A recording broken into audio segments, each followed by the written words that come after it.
अस्सलामुअलैकुम वरहमतुल्लाहि वबरकातुहू। मेरा नाम यासिर तनवीर है और आज मैं एक बहुत ही इम्पॉर्टेंट मौजू पे गुफ्तगू करने लगा हूँ। अभी चंद दिनों पहले बाइक पर कहीं जा रहा था तो कुछ फड्डे की आवाज़ सुनी। जब थोड़ी नज़र दौड़ाई तो देखा कि एक जगह गली के अंदर कुछ लोग जमा हैं। मैं बाइक साइड में लगाकर उस गली के अंदर गया तो देखा कि एक छोटा बच्चा और उसको एक तकरीबन 25-26 साल के लड़के ने पकड़ा हुआ है। यानी वो बच्चा होगा कोई 18-19 साल का और 25-26 साल का कोई लड़का जो दूसरा था जिसने उसको गिरेबान से पकड़ा हुआ है। भाई क्या सीन है। उनको जब बीच बचाव कराने गया तो ये सोच के बीच बचाव कराने गया था कि अक्सर और बेशतर होता यह है कि पास्ट एक्सपीरियंस ऐसा रहा है कि जब भी इस तरह के फड्डे में आप जाते हैं और रोक रखाव की कोशिश करते हैं तो फड्डा सॉल्व हो जाता है, कम से कम मारपीट रुक जाती है। यही सोचकर मैं वहाँ पर भी गया।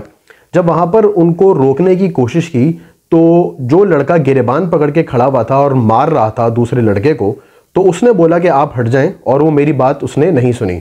मैंने फिर मज़ीद कोशिश की और उसके सामने माफ़ी भी मांगकर उसके बच्चे की तरफ से बोला कि यार इसको छोड़ दो और उसको जाने दो। लेकिन वो लड़का 25-26 साल का जो था वो बिल्कुल ही मानने को तैयार नहीं था। अभी ये सीन चल ही रहा था, मैं कोशिश कर ही रहा था कि 4 लड़के दो दो करके बाइक पर दोबारा आए और बाइक पर आने के बाद उस लड़के को अपने साथ बाइक पर बिठाने ले गए। और यकीनन उस सिचुएशन से ये अंदाज़ा हो रहा था कि वहाँ पर उस लड़के को ले जाके कहीं दोबारा मारा जाएगा, क्योंकि रश बहुत ज़्यादा हो गया था और आसपास काफ़ी सारे लोग मौजूद थे। तो इसलिए ये 4 लड़के जिसको उसी 25-26 साल के लड़के ने फ़ोन करके गालिबन बुलाया था, उनसे भी जब बात मालूम की तो वो बंदा गिरेबान छोड़ने के लिए तैयार ही नहीं हुआ। बहुत मिन्नत समाजत करने के बाद वो मुझे कहता है कि आप यहाँ से चले जाएं, क्योंकि इसने जो मेरे साथ किया है वो मैं आपको बता नहीं सकता। मैंने कहा भाई बताओ ज़रा, हो सकता है कुछ मामला मैं भी समझूं और सॉल्व कराने की कोशिश करूं। तो उसने जो वजह पेश की वो बहुत ही कोई नामाकूल सी वजह थी। उसके बाद मैंने खैर इस बात को जाने दिया कि भाई माकूल वजह है या गैर माकूल। मैंने उसको फिर समझाने की कोशिश की और इसी असना में कोई 10-15 मिनट मेरे निकल गए। 10-15 मिनट बाद भी उस लड़के ने उस बच्चे को नहीं छोड़ा। इतनी देर में जब मैंने देखा कि यार कोई सपोर्ट मेरी भी नहीं है तो मैंने ये मुनासिब समझा कि आवाज़ लगाऊं और किसी और को बुलाने की कोशिश करूं। मुझे उनकी बातों से अंदाज़ा हुआ कि ये सारे बच्चे किसी कोचिंग सेंटर में पढ़ते थे। तो जब मैंने ज़ोर से कुछ आवाज़ें वगैरह लगाई रोकने के लिए फड्डे की, तो उसके बाद एक टीचर जो कोचिंग सेंटर से बाहर आए, वो बाहर आकर उन्होंने भी कोशिश की छुड़वाने की, लेकिन वो बच्चा नहीं माना तो वो टीचर वापस चले गए। खैर ये फड्डा इसी तरह हो रहा था और कोशिश मैं कर रहा था कि ये कहीं उसका बच्चे का गिरेबान छोड़ दे और ये मामला ख़त्म हो जाए, लेकिन उस बच्चे ने मेरी बात नहीं मानी। खैर उसके बाद क्या हुआ ये तो रेलेवेंट नहीं है, लेकिन इस वाक़े से मुझे एक बहुत ही इंपॉर्टेंट पॉइंट की निशानदेही हुई। अच्छा, वो जो 25-26 साल का लड़का था उसके गले में चेन थी, हाथ में उसने 4-5 अंगूठियाँ पहनी हुई थी, गिरेबान के बटन उसने खोले हुए थे और हाथ में उसने कुछ नकल टाइप का पहना हुआ था जिससे वो मारने की उसको कोशिश कर रहा था। और उस बच्चे को बचाने के लिए वहां पर कोई मौजूद नहीं था। ये वाकया देखने के बाद एक चीज़ का बड़ी शिद्दत से मुझे एहसास हुआ, और वो ये एहसास हुआ कि आखिर हमारे बच्चों के हीरोज़ हैं कौन। यानी वो क्यों ऐसा करने पे मजबूर हो गए हैं, वो किसको देखते हैं, किसको रोल मॉडल बनाते हैं और ऐसी हरकत करने पर आमादा हो जाते हैं। तो जब मजीद गौर किया तो ये बात सामने आई कि आजकल हम बच्चों को क्या दिखाते हैं।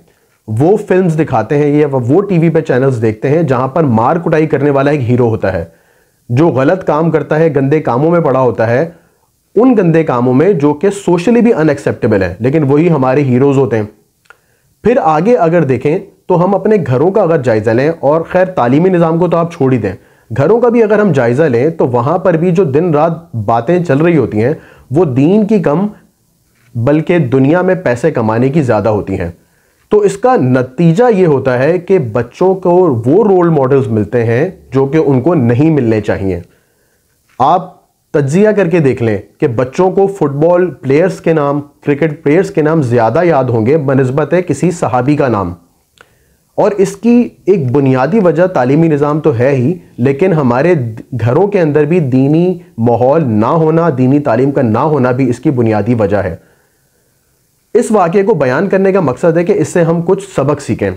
सबक ये सीखना चाहिए हमें कि हम अपने घरों में कोशिश करें कि अपने बच्चों को हम रोल मॉडल्स ऐसे दें, हम बच्चों को हीरोज़ ऐसे दें जिनको देखकर वो एक सही सिमत में चल सकें।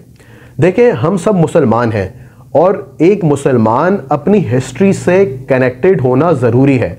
उसको पता होना चाहिए कि हमारे लिए जो बहादुरी का मेयार है वो कोई फिल्म का हीरो नहीं, बल्कि वो है रसूलुल्लाह सल्लल्लाहु अलैहि वसल्लम।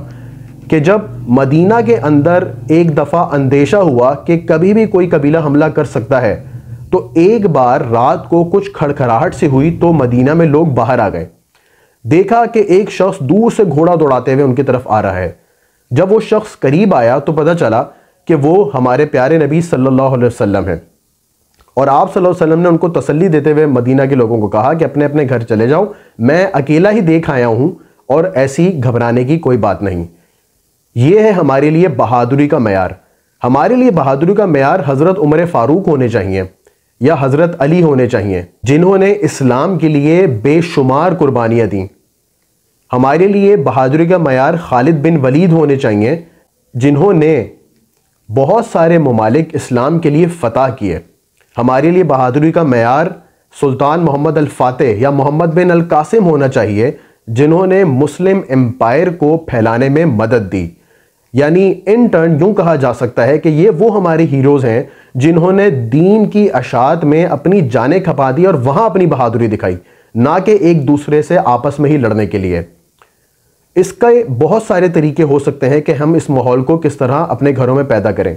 एक तरीका तो ये है कि हम ऐसी किताबें ला के अपने घरों में रखें कि बच्चे जब पैदा हो तो बचपन से ही जैसे जैसे वो बड़े हो रहे हो तो वो ये माहौल देखें कि वो किताबों से अटैच हों। और वो किताबें सीरत रसूल की होनी चाहिए सल्लल्लाहु अलैहि वसल्लम, इसी तरह सीरत सहाबा की होनी चाहिए, ताबाईन के वाक़े होने चाहिए, ताकि वो मानूस रहें उन वाक़यात से।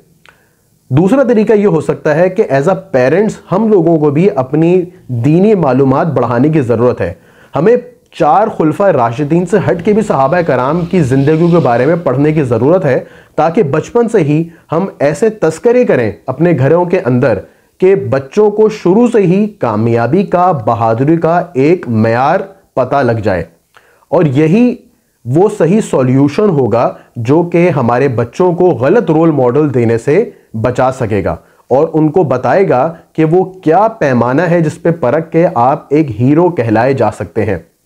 उम्मीद है कि ये छोटा सा वाक़या हमारी आंखें खोल देने के लिए काफ़ी होगा, जो एटलीस्ट मेरे लिए तो बहुत काफ़ी हुआ।